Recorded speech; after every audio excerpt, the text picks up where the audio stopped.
wasn't even a thought for him. He's like, this is what I do now. You know, I've survived cancer twice, and now I help other people do the same. A lot of what we do with Grind for Life is tell Mike's story because it's so inspirational, and being able to spread that word that there is life after cancer. I love everything that Mike's doing for years for Grind for Life, and all the events he puts on, and his story is incredible. One of the main goals for me was to help Mike help others, because he goes well above and beyond what anyone who has been through what he's been through normally would do. You gotta love a guy that just gets up in the morning and says, okay, let's help some people. My name's Mike Rogers. I'm a two-time sarcoma survivor, the founder of the Grind for Life organization.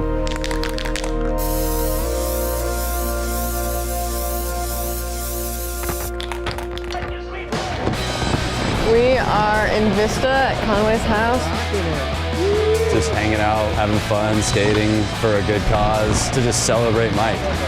It's all about fun in the backyard here. Mike is a legend. I mean, he's out there making skating look good for a good cause. Grind for Life organization started out as a charity benefit in 2004. My friend Chris Conway, we raised $10,000 that day to help me pay for my medical bills, and we started brainstorming how we could start an organization through skateboarding that could help people who have to travel long distances for cancer treatment. That's what I'm talking about. I'm Andy McDonald, professional skateboarder and Grind for Life board member. Oftentimes, like in Mike Rogers' case, he lived in Florida. He had health insurance, it was all paid for, but he had to go to New York City to get his treatment. Spend time in New York at an apartment or hotels, and that's not covered by insurance. That costs mad loot. We do fundraisers, we do the Grind for Life series. It's an amateur series that's actually a qualifier for the Olympics now that raises money to help families of people with cancer get to their cancer care. It's good I missed that last one because he didn't get the grind anyway.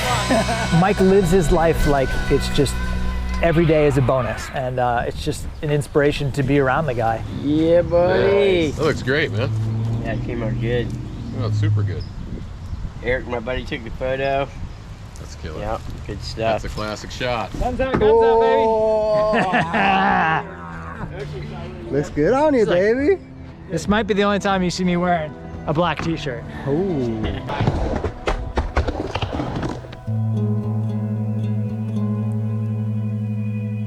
In 2003, I had a cranial facial resection with a brain lift done.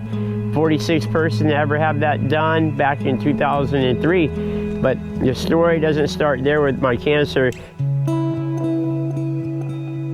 Back in 1977-78, I was diagnosed with sarcoma behind my right eye when I was 10, going on 11 years old.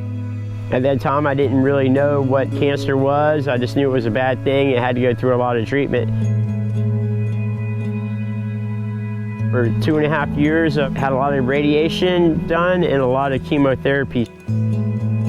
I survived it, and then 25 years later, it came back again in my nasal cavities. I was 37, went to see a nose, throat, and ear specialist, and he said, oh, it looks like you have an angry nose polyp or your cancer came back. And I was like, how does a cancer come back 25 years later?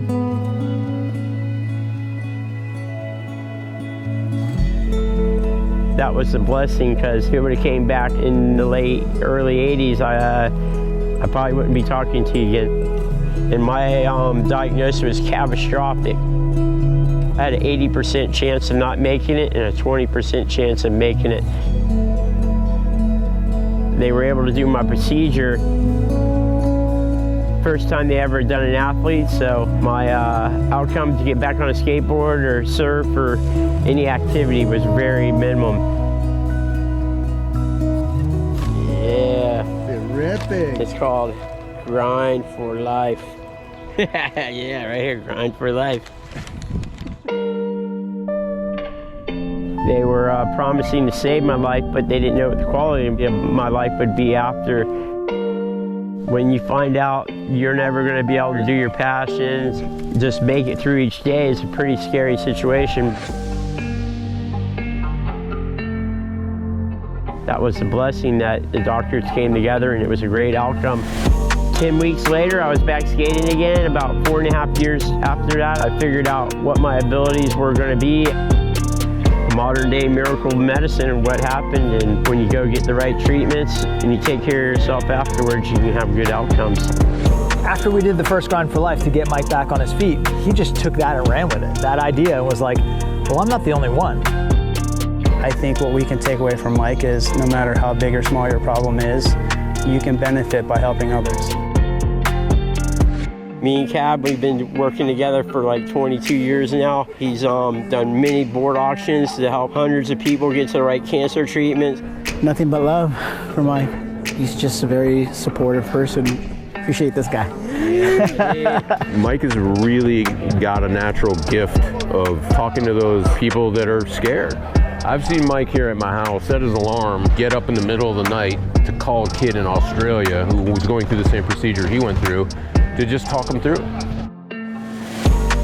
A family comes up, hey, you know, so-and-so, my son just got diagnosed, and it's like a Thursday or a Friday afternoon, and by the next Monday, Grind for Life has cut a check, like, here's $500, put gas in your car, get to your treatment. If you're going through this and you need to get somewhere to get your help and you can't get there, you call us. I have a pretty happy life now, being of service and doing these Grind for Life events and setting up and telling my stories, so it's been a good journey.